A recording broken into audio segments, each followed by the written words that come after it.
ও দিদি ভাই, এত রকমের সবজি কেটেছো, কি তৈরি করবে গো? মাছের তেল চচ্চড়ি করব। এত রকমের কি সবজি নিয়েছো? কুমড়ো, বেগুন, কুঁদলি, আলু, কাঁচকলা, পুঁইডাঁটা ও কাঁঠালের দানা কেটে ধুয়ে নেব। এবার কড়াইতে তেল গরম হলে পাঙাশ মাছের তেল নুন হলুদ মাখিয়ে ভেজে তুলে নেব। আবারও তেল দিয়ে রুই মাছের তেল পটকা নুন হলুদ মাখিয়ে ভাজবো। ভাজা ভাজা হয়ে এলে ওর মধ্যে ফোড়নে শুকনো লঙ্কা, জিরে, পাঁচ ফোড়ন, সবজিগুলো দিয়ে হলুদ গুঁড়ো ও পরিমাণ মতো নুন মিশিয়ে ঢাকা দিয়ে সেদ্ধ হতে দেব।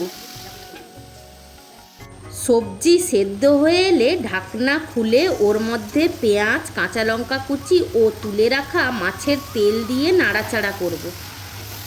আমি গোটা জিরে ও ধনে অল্প জল দিয়ে স্মুথ পেস্ট তৈরি করে রেখেছি।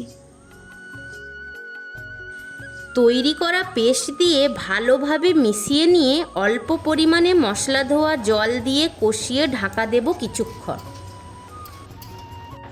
কিছুক্ষণ পর ঢাকা খুলে নাড়াচাড়া করে জল শুকিয়ে নিলেই তৈরি মাছের তেল চচ্চড়ি। এবার শুধু খাই আর খাই।